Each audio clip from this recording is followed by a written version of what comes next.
this is what I'm using to make my homemade marshmallow fondant. I have a cake to do tonight and when I get off work.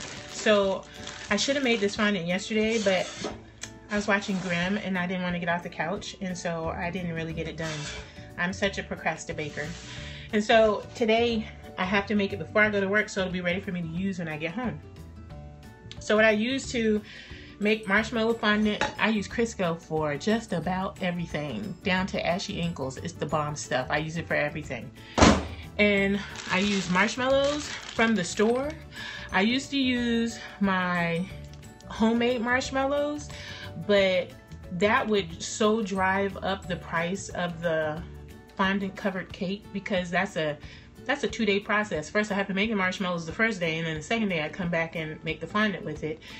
And even though it tastes better because you can use different flavors of marshmallow, it's just easier to use the store-bought ones. And the cheaper, the better. I used to buy the expensive marshmallows, but they don't melt for some reason like the cheaper ones. So I always get the cheaper ones. Now I sent my husband to the store to get these, and he got the medium-sized ones. I like to use the mini marshmallows. They just usually melt better. So, and then my tools that I have to have while I'm making it are my bench scraper and my spatula. And I'd much rather use my spoon spatula, but I can't find it because my kids put my stuff away and they never put anything away where it's supposed to be. So I'm stuck with this flat one. And so the first thing I do is grease my bowl with Crisco before I put my marshmallows in, and I grease it heavily because I don't like for all the marshmallow stuff to be stuck in the bowl. So in it goes, and it's greased very well. And then I also will grease my spatula because everything will stick. Marshmallows are sticky things, and they will stick to everything. So I grease my spatula so I don't have to worry about when I stir it up when it comes out of the microwave. Just grease the bowl, grease the spatula. So I'm gonna sit that there. Then I dump my marshmallows in, and this is a 16-ounce bag of marshmallows, which is what the recipe calls for. And then it calls for 3 tablespoons of water. So 3 tablespoons of water it is. And I don't stray from that because the more liquids you add, the more powdered sugar you have to add. So 3 tablespoons of water. And what I do is I'll sprinkle it over the marshmallows, but they're all supposed to be wet. So not only do I sprinkle, I toss it so that I can make sure that all the marshmallows get coated. And so they're nice and wet and sticky, and that's when you stick them in the microwave for like 3 minutes. Okay, so now this is what it looks like out of the microwave. And this is where I work pretty quickly because I don't want my marshmallows to cool down. So first off, I'm gonna take my greased spatula and just stir the marshmallows so they'll loosen up a little bit. And make sure that the water from the bottom is pretty well mixed in. And then I just start adding sugar, and I don't ever really measure. I just go by what the texture of the sugar is, and I sift it into the bowl. This is one of the few times I actually sift anything. And it's pretty messy. But, and you know what, it doesn't seem to matter how often I sift it, I still get lumps in my fondant. And I hate that, so I'm usually massaging it for a very long time. Look at that. And you know what, it's funny, when I use this powdered sugar in my frosting, I don't sift it, I just throw it in there and I whip it to death, hoping that it will not get out. My butter cream is usually pretty, lump free. So, I don't know why it's so lumpy now. Maybe this is a bad bag. Okay, so I'm going to start with that much, and then I'm just going to stir that in. And it's okay to get the powdered sugar all over everywhere because you got to have it on the surface anyway when you get ready to knead it, because you only stir it for a little while, and then you have to knead it in. So if I get it all over the surface, it's not that really big of a deal. And marshmallow fondant is like one of the easiest things in the world to make. It doesn't have very many ingredients. Mine doesn't anyway. It's just this powdered sugar, Crisco, and water and marshmallows, and that's pretty much it. Now that I'm not using my homemade marshmallows to make it, that's just doing too much. Too much. Okay. And the recipe is not mine, and you can find it anywhere on the internet. Just Google marshmallow fondant and you'll find lots and lots of recipes. But if they call for too much stuff, then you know it's not a good recipe, because it's just such a simple thing. Marshmallows, powdered sugar, water. And I don't really add shortening to the recipe. I just use it to grease everything. But by the time you've greased your hands 50 million times, it's in there. It's in there. So you might as well consider it one of the ingredients. Okay, and I usually take my Periscope videos and post them on YouTube as well. So this is the whole process. And it usually doesn't take me very long, but trying to talk and do it at the same time is taking me longer. Apparently I can't do two things at once. I usually get a bowl scraper and scrape everything out of the bowl. Okay, now if you see, it's still kind of powdery down here at the bottom, and it's not really coming together as a dough just yet. It's a lot of crummies in here. So what I'm going to do now, I'm going to grease my scraper.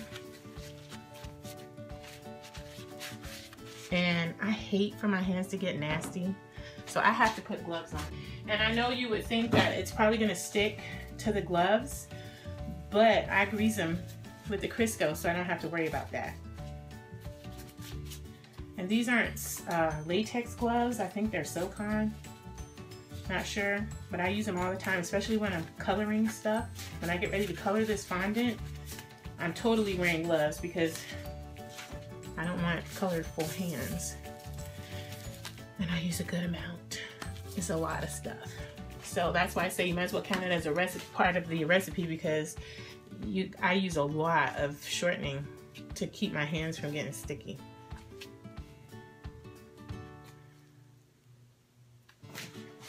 Okay, so now I'm going to put powdered sugar on the counter so I can knead the fondant. I got this sifter from IKEA, and it is my favorite. I have like 4 of them, and this is, well, I actually have 5. This is my favorite. It fits all my bowls perfectly, even the smaller ones, and it makes sifting so much easier. So now I'm just going to scrape this out onto the surface. I hope I'm not in the way.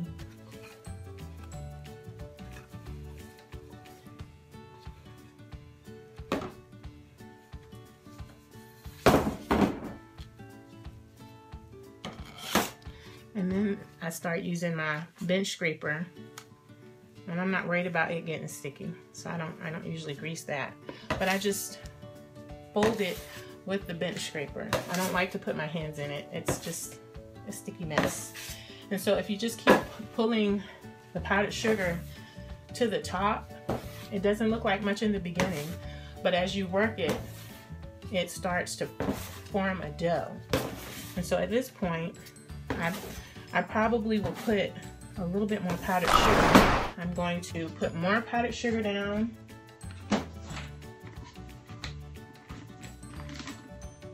And I can't even tell you how much I've used up to this point.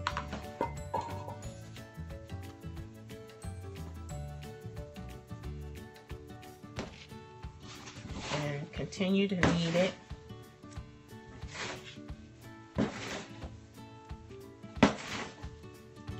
I hope you guys can see it well. At this point, my hands are starting to get sticky, and I probably should have taken my Crisco out and put it in a container so I wouldn't contaminate it with powdered sugar. But I'm going to put more on my hands so I can work with it without it sticking to my gloves.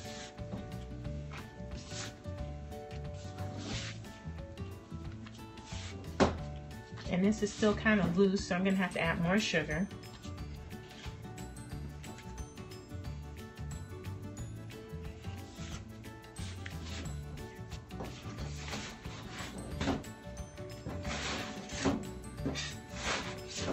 It's starting to come together, and it's starting to firm up. And you don't want it to be too firm, because it does firm up quite a bit after it sets for a while. And they say it's supposed to set overnight. Again, I apologize for the shaking. It's supposed to sit overnight. I never have the luxury of letting it sit overnight. Sometimes if I need it immediately, I'll stick it in the fridge for an hour and then work with it, and that works. But you're not supposed to refrigerate fondant. But if I'm in a hurry, and I always am, sometimes it just has to go in the fridge. But today, I have the luxury of having about 8 hours because I'm going to go to work and then come back and work on the cake. So it'll have time to sit cure for like 8 hours. Okay, so you can see it's starting to form the dough I need it to form. Probably used about 8 pounds of that was sugar, only and I about hope 2 I'm not pounds saying of powdered flour. sugar. So at this point, it's still a little loose, but it's not as sticky as it was. But I still think I'm going to add a little bit more sugar because it's a little. If you don't let it firm up enough, it'll tear easily. I'm going to work that little bit in. And you just, I don't know if you can see that. You see those little balls there? I just pop them because usually, and I can take my gloves off at this point because it's not quite as sticky as it was. But I still need some shortening. So I just make sure that I don't have any lumps. And when you have the shortening on your hands, it's a lot easier to work with it. And I don't know if you can, it's not easy to see, but there, lumps. So those are what make your fondant not so smooth. And if you just squeeze them, they're good.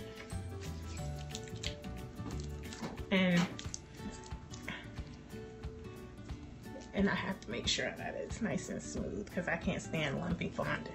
And this is pretty much it. So at this point, all I'm gonna do is wrap my fondant in, my back is killing me. So you can see it's kind of shiny. It's not a matte finish, it's more of a glossy finish.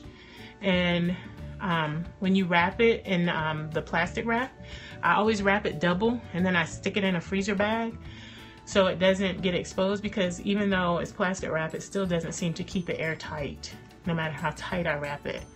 So what I'll do at this point is coat it with a layer of Crisco and then wrap it tightly in plastic wrap and stick it in a bag.